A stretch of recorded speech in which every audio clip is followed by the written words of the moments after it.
목 감기가 잔뜩 걸렸어요. 코로나는 아니라고 하는데 목이 잘 풀리지가 않네요. 사진 하나 보여드리고 싶은데요. 어떤 유명한 화가의 자화상이고요. 또 그 부인의 초상화입니다. 화가가 자기 부인의 초상화를 그린 건데, 자, 이 화가가 누구일까요? 우리 좀 미술에 조예가 있으신 분들은 금방 뭐 알 수 있을 만한 그런 유명한 화가인데요. 혹시 누군지 아시겠어요? 예, 고호하고 화풍이 조금 비슷하긴 한데요. 고호는 아닙니다. 예, 광장로님이 회심의 일격을 날리셨는데, 자, 누굴까요, 여러분들? 고호와 거의 동시대에 아마 활동한 것으로 제가 그렇게 기억을 하는데요. 그 고호와 같은 그 인상주의 화가 중에 한 사람이라고 그러는데, 본인은 절대 나는 인상주의 화가가 아니다 그렇게 주장하는 사람입니다. 프랑스 출신의 폴 세잔이라고 하는 화가예요. 이폴 세잔은 그 별명이 있습니다. 어떤 별명을 가지고 있냐면 현대 미술의 아버지 혹은 근대 회화의 아버지, 그렇게 이제 불리는 그야말로 미술의 거장이기도 하고요. 그래서 이 폴 세잔이 태어난 그 프랑스의 프로방스 지방에서는 이 프랑스 미술 발전에 아주 공헌을 하거나 발전에 기여를 한 사람들에게는 이 세잔의 메달을 그렇게 이제 증정하는 그러한 일도 있다고 그렇게 알려져 있습니다. 이 폴 세잔은요, 조금 전에 말씀드렸던 대로 19세기 인상주의 화가들과 20세기의 그 입체파 화가 또 야수파 화가들을 연결시켜주는 그런 다리 역할을 했던 그런 사람이기도 하고요. 그래서 입체파 화가로 유명한 그 잘 아시는 파블로 피카소하고 또 야수파 화가라고 그렇게 불리우는 앙리 마티스에게 굉장히 큰 영감을 주고 또 하나의 그 멘토 같은 그런 영적 영감을 주었던 그런 화가이기도 합니다. 그런데 이렇게만 얘기 들으면 정말 위대한 화가구나, 대단한 화가구나 그렇게 이제 생각을 하는데요. 이 세잔에게도 그렇게 좀 불편하게 생각되어지는 그런 숨겨진 이야기들이 있다고 하는 것이죠. 굉장히 독특한 그 사람이었다고 그래요. 그래서 그 남들과 잘 어울리지 못하고 또 자기 자신에 대해서도 굉장히 좀 자기 비하 같은 것이 좀 있었던 그런 사람이기도 한데, 그림을 그리다가 마음에 안 들면요, 그 캔버스라 그러죠, 여러분들. 이 캔버스에서 그림 그리다가 그냥 막 빡빡 찢어버리고, 또 어떤 경우에는 그거를 그냥 구겨가지고 쓰레기통에다가 던져 넣기도 하고, 그리고 나서는 아주 며칠 동안 낙심과 시리에 빠져 있었다고 그래요. 그래서 왜 그러냐 그러면은 자기가 그리다가 실패해서 버린 그 그림을 보면 마치 세상에서 버려진 자기의 모습을 보는 것 같아서 너무 속상하다. 보기 싫은 나의 모습을 보는 것 같아서 내가 너무 속상하다 그러면서 시리와 낙심에 빠져 있었던 그런 화가이기도 하다 그렇게 이야기를 합니다. 자, 그런데 이런 세잔을 아주 든든하게 일으켜 세워주고 또 그를 그렇게 위대한 화가로 그렇게 만들어준 데는 아주 결정적인 한 사람의 헌신이 있었죠. 바로 그의 아내 오르탕스의 그런 헌신이 있었다고 그렇게 이야기를 합니다. 이 오르탕스는 남편 세잔이 그림을 그리다가 마음에 안 든다 그러고 막 구겨가지고 쓰레기통에 처박아 놓으면 조용히 그것을 꺼내다가 다시금 잘 펴서 이젤 위에다 올려놓고는 했다고 그래요. 그렇게 한 이유는 뭐냐면 남편 세잔의 그 그림에 대한 재능을 인정하고, 그래서 늘 보이지 않는 격려를 아끼지 않았던 그런 아내였다. 그래서 이 세잔의 작품에서 사라질 뻔했던 아주 명작들이 이 오르탕스의 손길에서 다시 그렇게 살아나게 되었는데, 그 대표적인 작품 중에 목욕하는 여인들이라든가 뭐 전원 풍경, 이런 작품들이 사라질 뻔했던 작품인데 아내의 격려 때문에 그렇게 명작으로 남게 되었다, 그런 이야기도 그렇게 남겨지고 있습니다.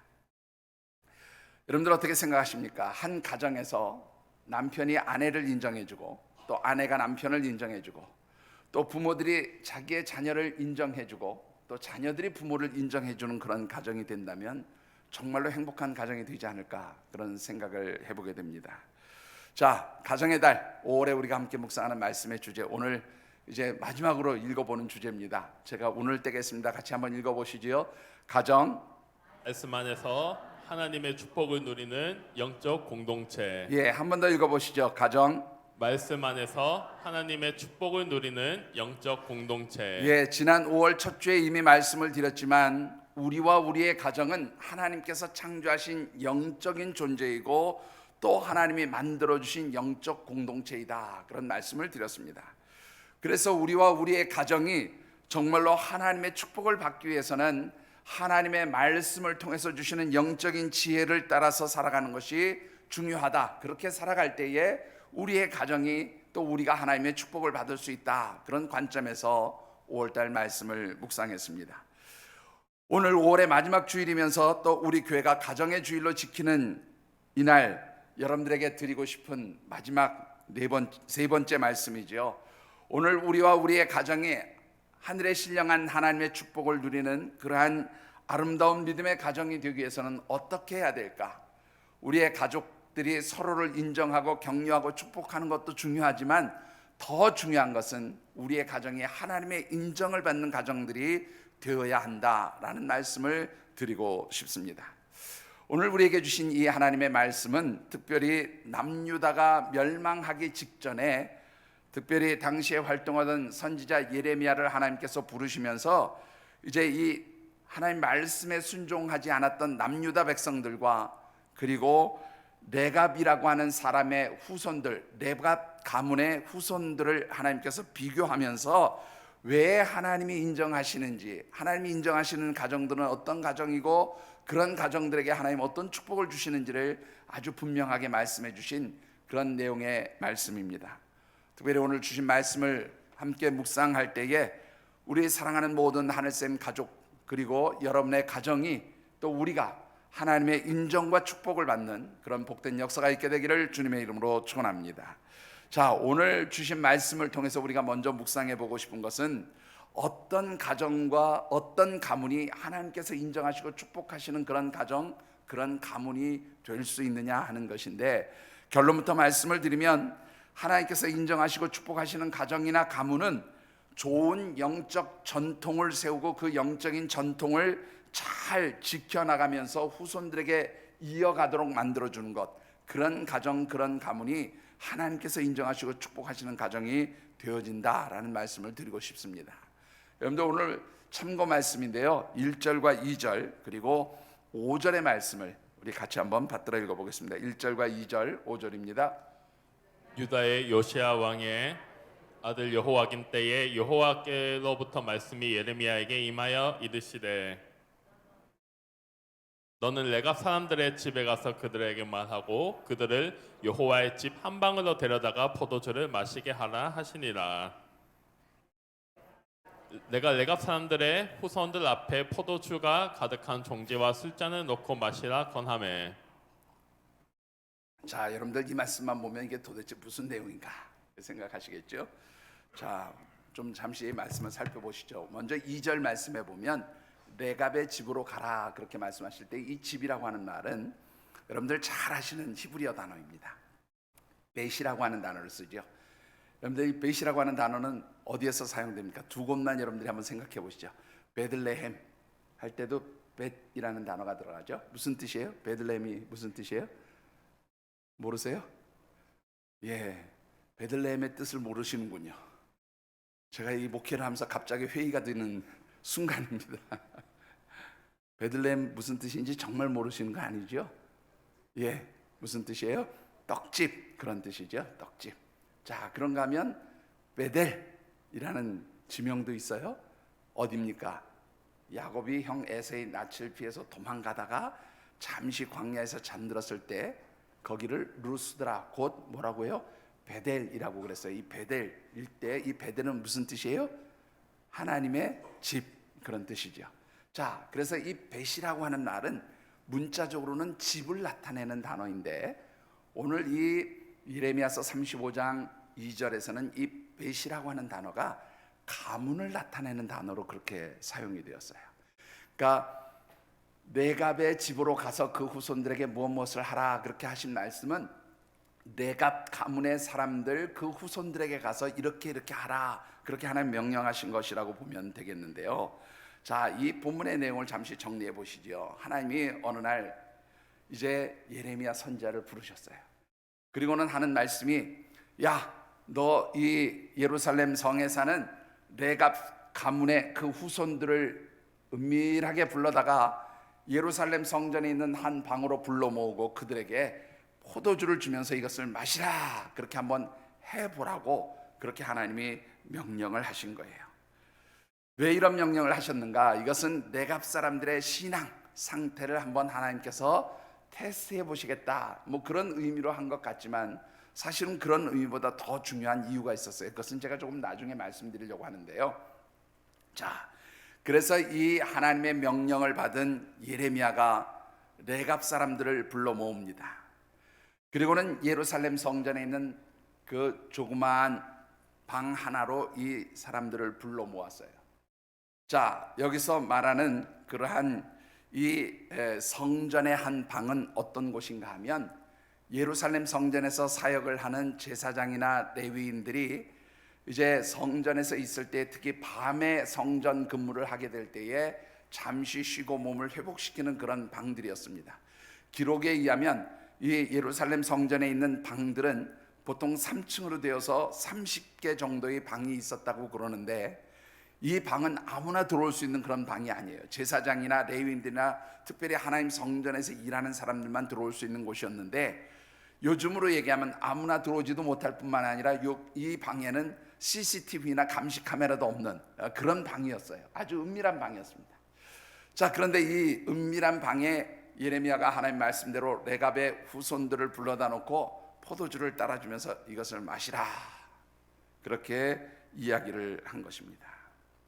자, 왜 하나님께서는 이 레갑 사람들에게 포도주를 마시라 그렇게 이야기를 했느냐라는 것이지요. 여러분들, 이 말씀을 이해하기 위해서는 먼저 레갑 사람들이 어떤 사람들인가를 좀 살펴볼 필요가 있는데, 여러분들, 이 레갑 사람들에 대해서 아주 잘 설명한 말씀이 역대상 2장 50절과 55절에 기록이 되어 있음을 보게 됩니다. 역대상 2장 50절 먼저 같이 한번 읽어보시지요. 갈렙의 자손 곧 에브라다의 맏아들 훌의 아들은 이러하니 기럇 여아림의 아버지 소발과 55절입니다. 야베스에 살던 서기관 종족 곧 디라 종족과 시므아 종족과 수가 종족이니 이는 다 레갑 가문의 조상 함맛색에서 나온 겐 종족이더라. 자, 이렇게만 보면 또 무슨 말인지 잘 이해가 안 되시죠? 먼저 50절 말씀을 보면 이 역대상 2장에는 여러분들이 잘 아시는 이제 출애굽 1세대로서 가나안 땅에 유일하게 들어갔던 여호수아와 함께 그 하나님의 인정을 받고 가나안 땅에 들어갔던 갈렙의 후손들의 명단이 쭉 기록되어 있어요. 그런데 이 갈렙의 후손들의 명단이 기록된 역대상 20장 50절에는 누구에 대한 기록이 있는가 하면 갈렙의 후손들 중에서도 에브라다의 맏아들 훌의 후손들에 대한 명단이 50절로부터 55절까지 쭉 기록되어 있습니다. 자, 그런데 이 갈렙의 아들 중에서 에브라다의 맏아들 훌의 자손들 가운데서 특별히 살미라고 하는 아들이 있었어요. 55절에 보면 이 살미의 후손들을 또 55절에 쭉 기록해 놓고 있는데, 이 살미의 후손들은 다 레갑 가문의 조상 함맛에게서 나온 겐 종족이었다, 그렇게 기록하고 있습니다. 그러니까 이 레갑 사람들은 누구에게서 나온 종족이에요? 겐이라고 하는 종족에서 나온 사람들이었다, 그렇게 기록이 되어 있는 거지요. 자, 그렇다면 이 겐 종족은 누구냐? 여러분들, 이 겐 종족은요, 아라비아 지역의 페트라라고 하는 곳에서 머물면서 살던 그런 미디안 광야에서 살던 그런 유목민들이었습니다. 특별히 이 겐 종족은 여러분들이 잘 아시는 모세의 장인인 이드로의 후손들이었어요.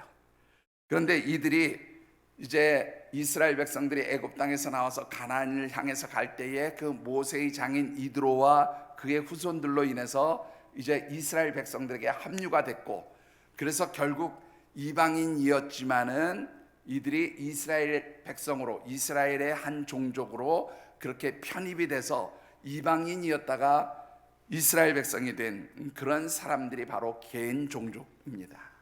그러니까 이 레갑 족속은 바로 이방인이었다가 이스라엘 백성이 된 그런 겐 종족의 한 그 집안이었다, 그렇게 보시면 되겠습니다. 자, 하나님께서 이 예레미야에게 겐 종족의 후예로서 이방인이었다가 이스라엘 백성이 된 레갑 자손들을 성전 은밀한 곳으로 불러 모아놓고 포도주를 따라주면서 한 잔씩 드시오, 그렇게 얘기한 거예요. 자, 마셔야 될까요? 말아야 될까요? 예? 마셔야 돼요? 말아야 돼요? 여러분들, 이스라엘 백성들에게 있어서 포도주는 마셔도 아무런 문제가 없는 거였어요. 예수님도 포도주 마셨어요. 그러니까 또 오늘 이 설교 듣고 다른 건 다 잊어버리고, 예수님도 포도주를 마셨다는데 나도 그러면 오늘 밤에 와인 한 잔 해볼까, 뭐 이러시면 안 됩니다. 자, 이 이스라엘 백성들이 포도주를 마시는 것은 큰 문제가 되는 부분이 아니에요. 그런데 하나님께서 예레미야에게 이 레갑 자손들을 불러다가 그것도 CCTV도 없는 은밀한 골방에 넣어놓고 포도주를 한 잔씩 쫙 따라주면서 마시오, 그렇게 했다는 거예요. 그랬더니 여러분들, 이 레갑 자손이 뭐라고 얘기를 합니까? 6절 말씀을 같이 받들어 읽어보십시다. 그들이 이르되 우리는 포도주를 마시지 아니하겠노라. 레갑의 아들 우리 손조 요나답이 우리에게 명령하여 이르기를 너희와 너희 자손은 영원히 포도주를 마시지 말며. 자, 여기에 보시니까 이 레갑의 아들 중에 하나였던, 후손 중에 하나였던 요나답이라고 하는 조상이 우리와 우리의 후손들에게 뭐를 마시지 말라 그랬다고요? 포도주를 마시지 말라고 그랬습니다. 그래서 우리는 이 포도주를 마실 수 없습니다. 그렇게 포도주 마시는 것을 거절했다는 거예요. 자, 그러면 이 요나답이라는 사람은 도대체 또 누구냐 이거죠. 여러분들, 이 요나답이라고 하는 사람에 대해서는 열왕기하 10장 15절에 아주 잘 설명을 하고 있습니다. 또 열왕기하 10장 15절을 같이 읽어보시죠. 예후가 거기에서 떠나가다가 자기를 맞이하러 오는 예갑의 아들 여호나답을 만난지라. 그의 안부를 묻고 그에게 이르되 내 마음이 내 마음을 향하여 진실한가 같이 내 마음도 진실하냐 하니, 여호나답이 대답하되 그러하니이다 이르되 그러면 나와 손을 잡자. 손을 잡으니 예후가 끌어 병거에 올리며. 자, 여기 보시면 여호나답이라고 하는 사람이 나오는데, 이 여호나답이라는 이름을 축약해서 부르면 요나답이에요. 무슨 말인지 아시겠죠? 그러니까 요나답이나 여호나답은 같은 사람입니다. 근데 이 여호나답이라는 사람이 어떤 사람이었는가 하면, 북이스라엘의 아하방 시대에, 여러분들, 아하방과 그의 아내 이세벨의 죄악이 아주 극에 달합니다. 그러니까 하나님이 이 아합의 집안을 심판하시죠. 그래서 이 아하방이 죽고 그의 아들 요람이 왕으로 즉위를 하게 되는데, 이 요람을 죽이고 북이스라엘의 왕이 된 사람이 누구냐면 예후예요. 이 예후는 자기가 마음대로 쿠데타를 일으킨 게 아니라 하나님께서 엘리야 선지자를 통해서 그를 세워서 북이스라엘의 왕이 되게 하라, 그렇게 하신 말씀대로 이제 이 예후라고 하는 사람이 아하방의 아들 이제 요람을 죽이고 북이스라엘의 왕이 되었을 때에 바로 이 요나답이, 본문에서 조금 전에 읽었던 말씀대로 하면 여호나답이 예후를 도와서 북이스라엘의 종교 개혁을 시도했던 그런 신실한 믿음의 사람이 바로 이 요나답, 여호나답이었다라는 것입니다. 그러니까 이 믿음의 사람 요나답, 여호나답이 자기의 후손들에게 무슨 명령을 내렸냐면, 너희들은 앞으로 포도주를 마시지 말아라, 그렇게 명령을 했다는 거예요. 자, 그러면 이 포도주를 마시지 말라고 한 명령이 어떤 의미가 있는 것이냐라는 것인데, 여러분들, 민수기 6장 1절에서 21절까지의 말씀은 어떤 내용들이 기록되어 있는가 하면, 특별히 이스라엘 백성들 중에서 나시린이 되어야 할 사람들, 곧 하나님 앞에서 자신을 성결하게 구별해서 그 하나님의 사람으로 그렇게 하나님 앞에 드림이 되어진 그런 나실인들이 지켜야 될 규례가 민수기 6장 1절로부터 21절에 기록이 되어 있어요. 그런데 그 중에서 3절과 4절의 말씀을 보면 이 나실인들이 지켜야 될 첫 번째 법, 첫 번째 규칙이 나와요. 자, 그 첫 번째 규칙이 뭐냐? 같이 한번 읽어보시죠. 포도주와 독주를 멀리하며 포도주로 된 초나 독주로 된 초를 마시지 말며 포도즙도 마시지 말며 생포도나 건포도도 먹지 말지니 자기 몸을 구별하는 모든 날 동안에는 포도나무에 솟아는 씨나 껍질이라도 먹지 말지며. 예, 하나님 앞에 자신을 구별하고 성별해서 하나님 앞에 자기 자신을 드리는 나실인들은 포도주나 포도나무에서 나오는 모든 열매나 씨조차도 먹지 못하도록 한 것이 바로 이 나실인들이 지켜야 될 첫 번째 법이었어요. 그러니까 이 요나답이 자기의 후손들에게 너희들 포도주 마시지 마, 그런 얘기는 무슨 얘기입니까? 너희들이 하나님의 백성으로서 우리와 우리의 후손들은 하나님 앞에 나실인처럼 그렇게 살아야 한다라고 그렇게 명령을 했다라는 것입니다. 자, 그래서 이 요나답의 명령을 따라서 레갑 족속의 후손들은 이 선지자 예레미야가 하나님의 말씀대로 포도주를 따라주면서 마셔보라 그렇게 얘기를 했을 때 우리는 그 조상 요나답의 명령이 있었기 때문에 이것을 할 수가 없습니다, 그렇게 거절을 했다는 것이죠. 그러면 하나님께서 이 레갑 자손들이, 그 후손들이 나실인처럼 그렇게 자신들을 성결하고 구별해서 하나님 앞에 포도주를 마시지 않고 지키는 이런 삶을 사는 것 몰라서 테스트를 해보라고 그러셨느냐라는 거예요. 그게 아니라 지금 하나님은 비교를 해보고 싶었다는 거예요. 누구하고 비교를 했냐면 이 예레미야가 활동하던 당시에 이스라엘 백성들, 특별히 남유다 백성들과 그 속에서 사는 이 레갑의 후손들과 어떤 차이가 있었는지를 하나님 비교해 보고 싶으셨던 거죠. 그래서 여러분들 그 말씀이 예레미야서 35장 14절로부터 16절까지 기록되어 있어요. 같이 읽어보십시다. 레갑의 아들 요나답이 그의 자손에게 포도주를 마시지 말라 한 그 명령은 실행되도다. 그들은 그 선지의 명령을 순종하여 오늘까지 마시지 아니하거늘 내가 너희에게 말하고 끊임없이 말하여도 너희는 내게 순종하지 아니하도다. 내가 내 종 모든 선지자를 너희에게 보내고 끊임없이 보내며 이르기를 너희는 이제 각기 악한 길에서 돌이켜 행위를 고치고 다른 신을 따라 그를 섬기지 말라. 그리하면 너희는 내가 너희와 너희 선조에게 준 이 땅에서 살리라 하여도 너희가 귀를 기울이지 아니하며 내게 순종하지 아니하였느니라. 레갑의 아들 요나답의 자손은 그의 선조가 그들에게 명령한 그 명령을 지켜 행하나 이 백성은 내게 순종하지 아니하도다. 자, 여러분들 이해하시겠죠? 16절에 바로 결론이 있어요. 하나님께서 이스라엘 백성들을 하나님 백성으로 택하셨어요. 그리고 하나님께서 그들에게 하나님의 명령과 규례와 법도를 주시면서 이 말씀을 지켜 행하라 그렇게 말씀하셨죠.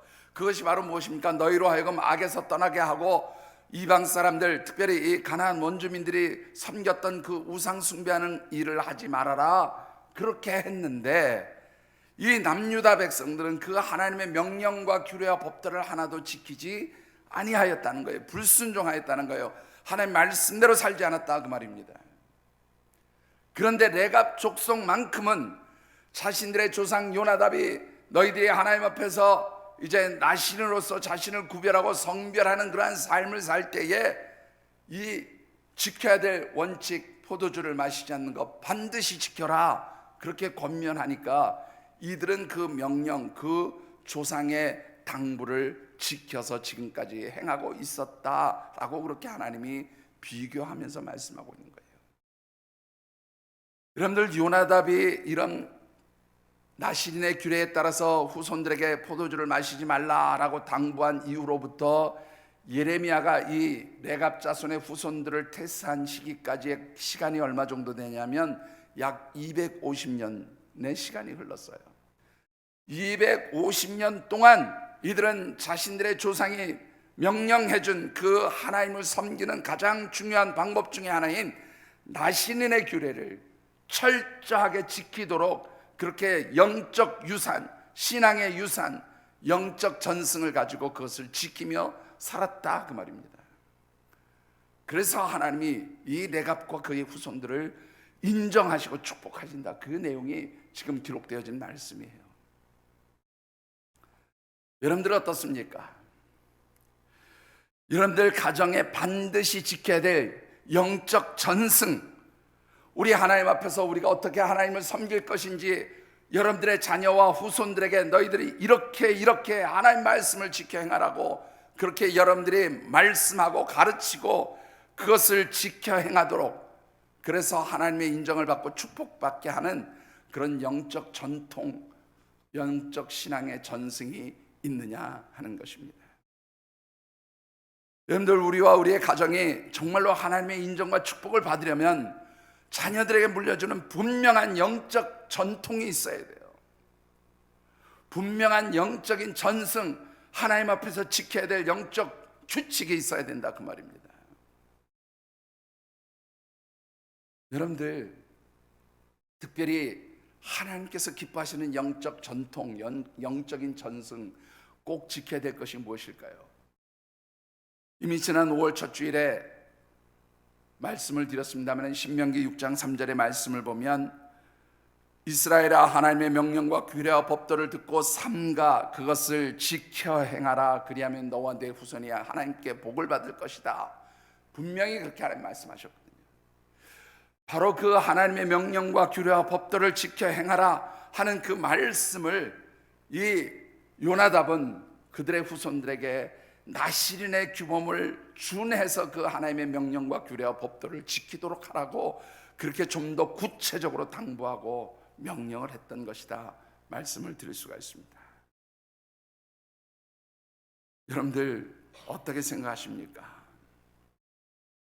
여러분들 가정이 정말로 하나님의 인정을 받고 하나님의 축복을 받는 그런 가정이십니까? 그렇다고 한다면 여러분들 가정에 분명한 영적 전승이 있어지게 되기를, 영적 유산이 있어지게 되기를, 영적 전통을 분명히 세우고 그것을 지켜 행하도록 여러분들의 자녀들과 손자 손녀들, 후손들에게 가르치는 우리 믿음의 성도들이 되어지시기를 주님의 이름으로 축원합니다. 자, 그렇다면 이 요나답이 말이죠, 자기의 후손들인 이 레갑 자손의 후손들에게 남겨놓은 영적 유산, 신앙의 전승은 구체적으로 어떤 것이었느냐라는 것입니다. 여러분들 본문 6절로부터 우리 7절 말씀을 같이 한번 받들어 읽어보겠습니다. 그들이 이르되 우리는 포도주를 마시지 아니하겠노라. 레갑의 아들 우리 손조 요나답이 우리에게 명령하여 이르기를 너희와 너희 자손은 영원히 포도주를 마시지 말며 너희가 집도 짓지 말며 파동도 하지 말며 포도원을 소유하지도 말고 너희는 평생 동안 장막에 살아라. 그리하면 너희가 머물러 사는 땅에서 너희 생명이 길리라 하였으므로. 자, 여러분들, 오늘 여러분들에게 하나님께서 이런 말씀을 하신다면 여러분들 수용을 하시겠습니까? 포도주도 마시지 말아라. 뭐 이거는 그냥 예수 믿는 사람이니까 안 마실 수 있다고 치십시다. 농사도 짓지 말아라. 농사를 짓기 위해서 포도원을 가지지도 말고 무슨 밭을 가지지도 말고 종자 씨를 뿌리지도 말아라.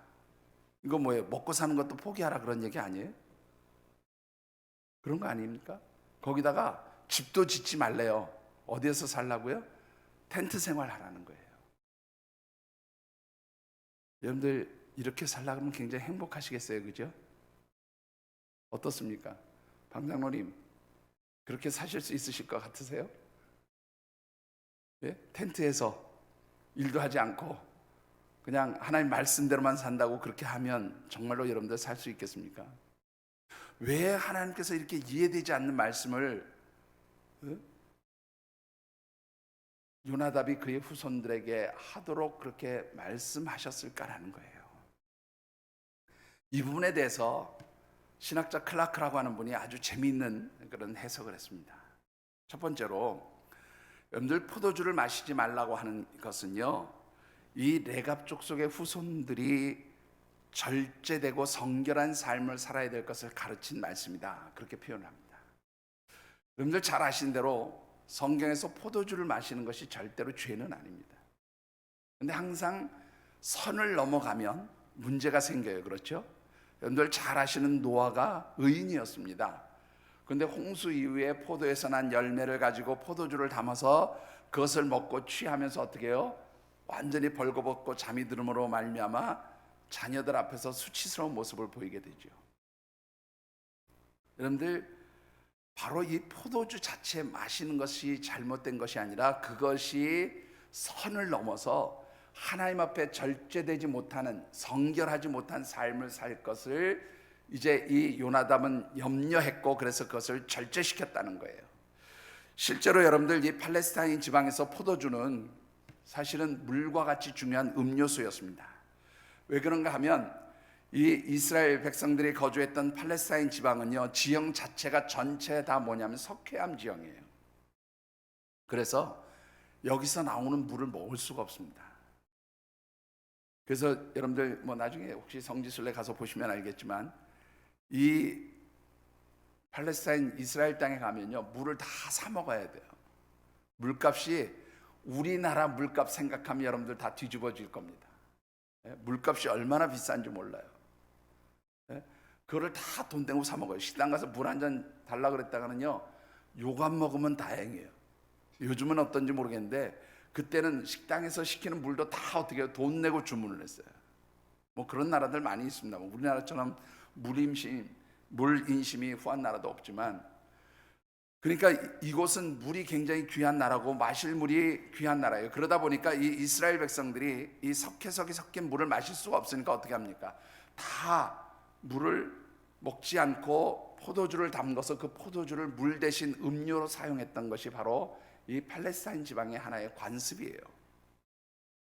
그런데 반드시 필요한 이 물과 같은 음료수 포도주를 마시지 못하게 했다는 것은 조금 전에도 말씀드렸지만 그것으로 인해서 선을 넘고 그래서 하나님 앞에 절제하지 못하고 성결함을 잃어버리는 그런 것을 살까 염려해서 요나답은 포도주를 마시지 말라 그렇게 당부한 겁니다.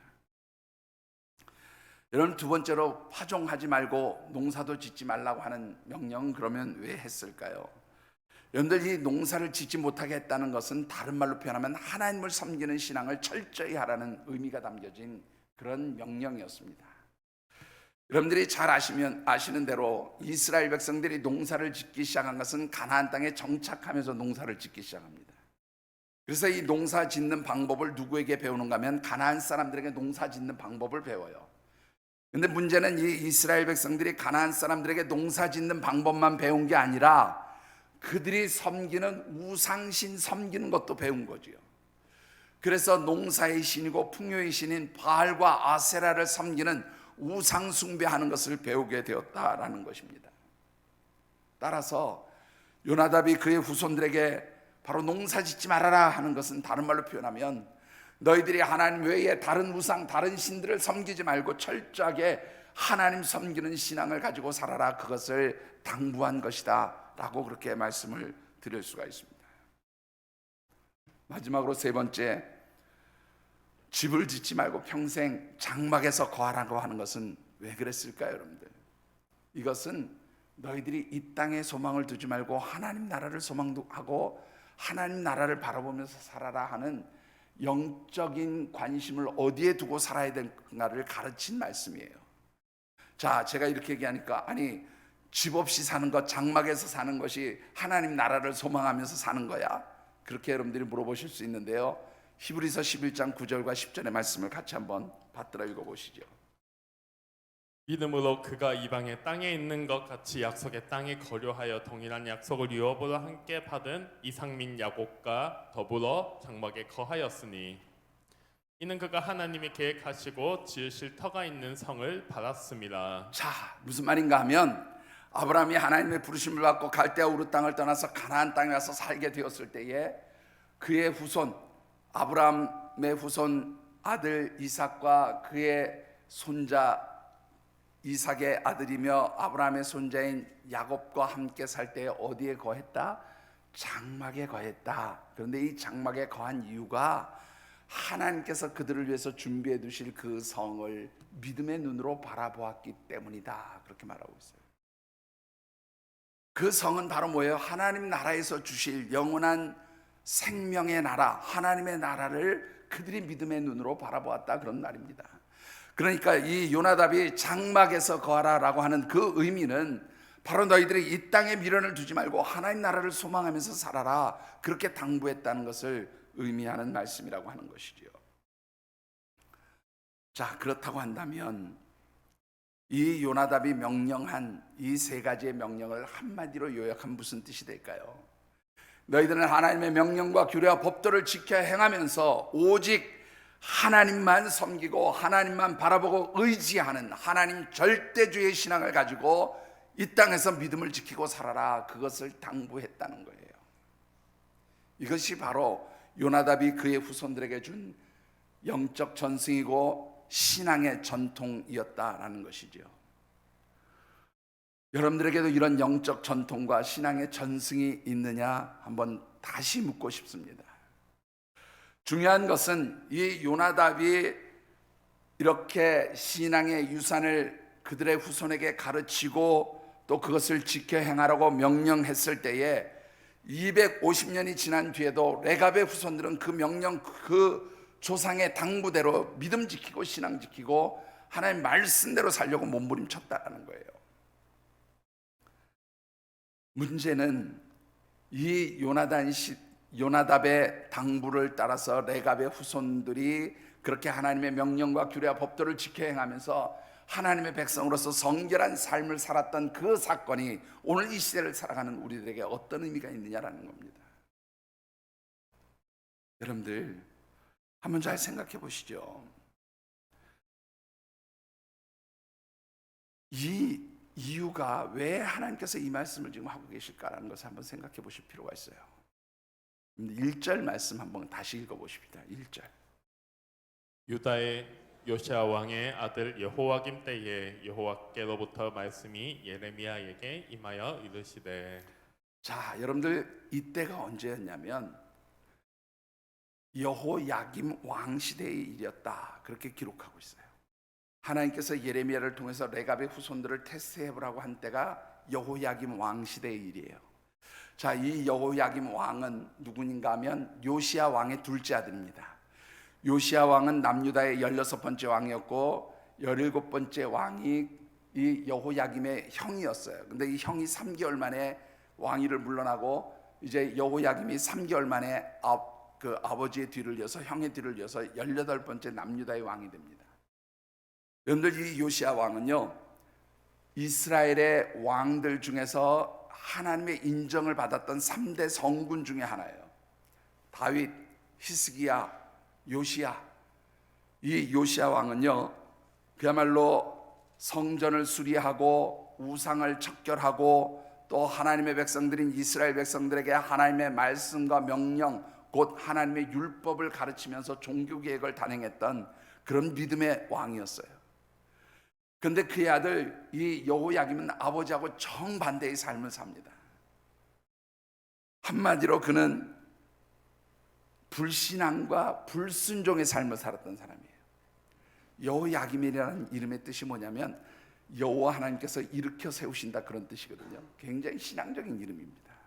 아버지 요시야 왕이 그 아들의 이름을 굉장히 신앙적으로 지어줬어요. 그런데 이 요시야 왕의 기대와는 다르게 여호야김은 완전히 하나님 앞에 불순종하고 불신앙하는 그런 타락한 삶을 살았습니다. 그래서 하나님이 그런 것을 책망하시고 야단치시기 예레미야를 보내면 이 예레미야를 핍박하고 옥에 가두기도 하고 그랬어요. 기록을 보면 예레미야가 하나님 말씀을 받아서 두루마리에다 착 적어가지고 서기관 바룩을 통해서 가서 여호야김 왕에게 이렇게 얘기하라, 하나님 이렇게 말씀하셨다. 그러면 그 하나님 말씀이 기록된 두루마리를 뺏어다가 다 찢어서 불에 태워버린 사람이에요. 얼마나 하나님 보시기에 정말로 마땅하지 않은 왕이었을까요? 문제는 당시의 지도자인 이 여호야김 왕이 그렇게 살았는데 백성들은 바르게 살았겠냐고요. 백성들도 다 타락하고 영적으로 혼탁했던 시기가 바로 이 시기였어요. 그런데 이런 혼탁한 영적 시기에 레갑 자손들만큼은 그런 영적 혼탁함 속에서 자기들을 물들이지 않고 믿음 지키고 신앙 지키고 영적인 정결함을 지키면서 조상의 그 당부대로 그 신앙의 유업을 이어갔다 그 말입니다. 여러분들, 오늘 우리가 살고 있는 시대가 여호야김 왕의 시대보다 덜 타락하고 덜 영적으로 혼잡한 시기라고 생각하십니까? 저는 절대 그렇지 않다고 생각합니다. 더하면 더했지 덜하지 않은 시대가 바로 요즘 우리의 시대 아닐까 싶어요. 영적으로 정말로 많이 타락하고 혼탁해져 있는 시기가 바로 오늘 우리들이 살고 있는 이 시대라는 것을 여러분들이 기억하셔야 합니다.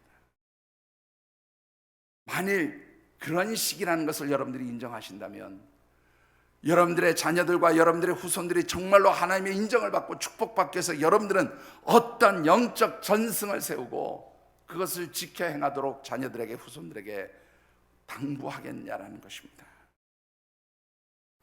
여러분들, 정말로 하나님의 백성으로서 하나님의 명령과 규례와 법도를 지켜 행하면서 하나님 말씀대로 살아가는 그런 믿음의 가정을 세울 수 있도록 여러분들이 요나답과 같은 귀한 믿음의 조상들이, 믿음의 부모들이, 믿음의 조부모님들이 되어지시기를 주님의 이름으로 축원합니다.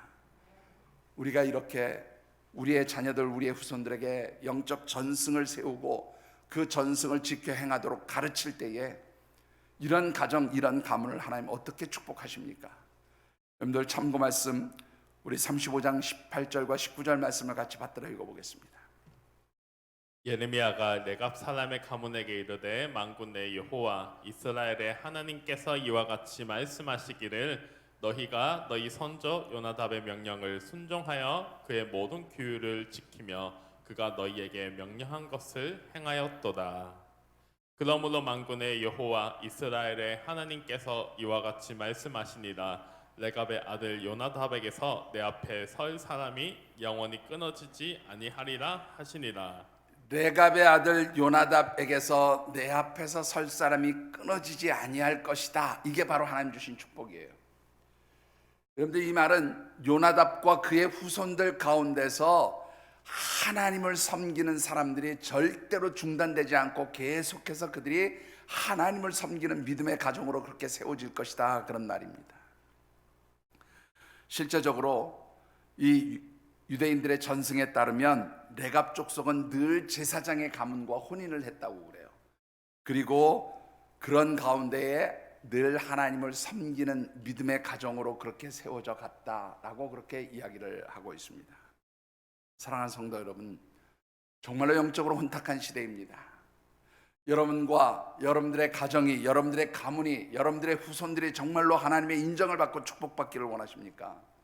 이 혼탁한 영적 시대에 여러분 나름대로 분명한 영적 전통, 영적 전승, 신앙의 전승을 세우고 그것을 자녀들에게 가르쳐서 지켜 행하도록 그렇게 당부하심으로 하나님이 인정하시는 축복의 가정을 세울 수 있게 되기를 주의 이름으로 축원합니다.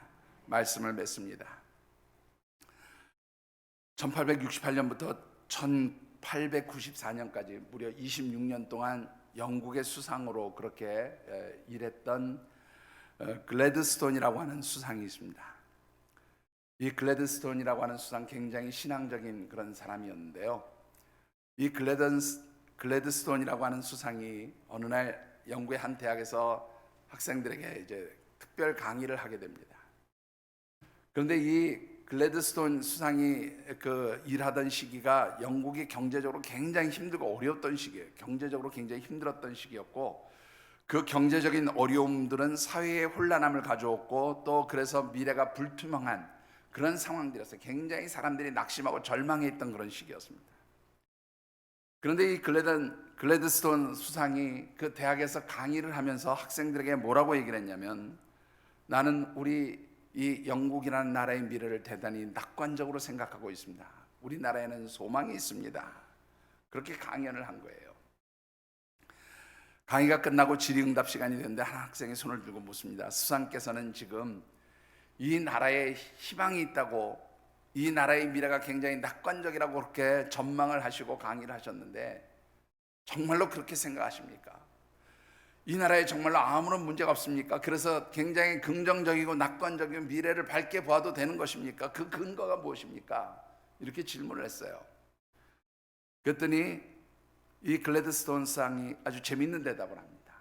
제가 볼 때 문제가 되는 것은 하나도 없습니다. 아무런 문제가 없습니다. 단 한 가지, 어쩌면 이것이 가장 심각한 문제라고 할 수 있는 것이 하나 있는데, 그것은 사람들의 마음속에서 하나님이 사라져가고 있다는 것입니다. 이것이 가장 심각한 문제일지도 모릅니다. 사람들은 나라의 어려운 문제들을 경제적인 문제요, 물질의 문제라고 그렇게 이야기하지만, 사실 중요한 것은 경제적인 문제도 물질의 문제도 아니라 우리의 삶의 모든 문제가 해결될 수 있는 방법이 하나님께 있다는 것을 잊고 사람들이 점점 하나님을 그 마음에 두지 않고 살아가는 것, 이것이 바로 우리에게 가장 큰 문제입니다. 그렇게 대답을 했다는 것이죠. 여러분들 어떻게 생각하십니까? 영적으로 혼탁한 시기입니다. 여러분들의 가정은 정말로 하나님을 믿고 섬기는 그런 가정입니까? 아니면 겉으로는 하나님을 믿고 섬기는 가정이라고 말을 하지만 정작 하나님과는 아무런 관련이 없는, 하나님 말씀대로 살아가지 않는, 하나님이 인정하지 않는 그런 쭉정이 같은 믿음의 가정입니까? 오늘 저와 여러분들이, 우리와 우리의 가정, 우리의 자녀들, 우리의 후손들이 정말로 믿음 안에서 영적인 전통을 세우고 그 영적인 전통을 아름답게 지켜나가는 그러한 신앙의 명문가를 만들 수 있도록 기도하시면서 그 영적 전승을 세워나가며 가르치시는 귀한 믿음의 부모님들, 또 우리 조부모님들이 되어지시기를 주님의 이름으로 축원합니다. 기도하겠습니다. 사랑의 아버지 하나님, 올 한 달 동안 주신 말씀을 다시 한번 묵상하며 붙듭니다. 하나님, 우리와 우리의 가정들이 정말로 하나님 창조하시고 만들어주신 영적인 존재이며 영적인 공동체가 될 수 있도록 저희들이 먼저 하나님 말씀 위에 든든히 세워진 그런 사람들, 하나님 말씀 위에 세워진 든든한 믿음의 가정들이 되도록 저희들을 붙들어 주시고 도와주시옵소서. 하나님, 참으로 세상의 것에 미련을 두는 것이 아니라 하나님 나라를 바라보면서 오직 하나님 절대주의, 하나님 중심주의의 신앙을 가지고 그렇게 하나님 우리와 우리의 후손들이 살아가는 아름다운 믿음의 가문, 신앙의 가정, 신앙의 명문가가 될 수 있도록 우리의 가정을 축복하여 주시옵소서. 여러분들 각자 느끼고 깨달은 대로 주신 말씀을 붙들고 이 시간 결단하며 기도하는 시간 같습니다. 사랑의 아버지 하나님, 하나님의 도우심을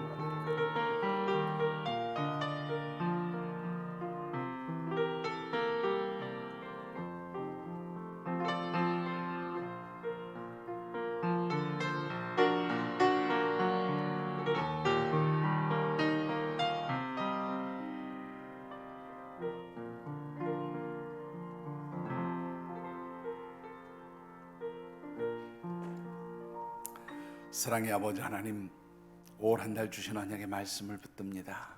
하나님, 우리와 우리의 가정, 우리의 후손들이 참으로 하나님의 명령과 규례와 법도를 지켜 행하는 아름다운 믿음의 가정들이 되게 하시고 말씀 위에 든든히 세워진 가정들이 되도록, 그런 가문이 되도록 축복하여 주시옵소서. 그래야 할 때 하나님, 우리와 우리의 가정, 우리의 후손들이 하나님이 인정하시는 믿음의 사람들이 되게 하시고 하나님이 인정하시는 신앙의 명문가가 되게 하시고, 그래서 하나님 주시는 하늘의 신령한 복을 누리는 아름다운 믿음의 사람들, 믿음의 가정들이 될 수 있도록 축복하여 주시옵소서. 하나님 도우시기를 간절히 소원하오며 예수님 이름으로 축복하며 기도드리옵나이다. 아멘.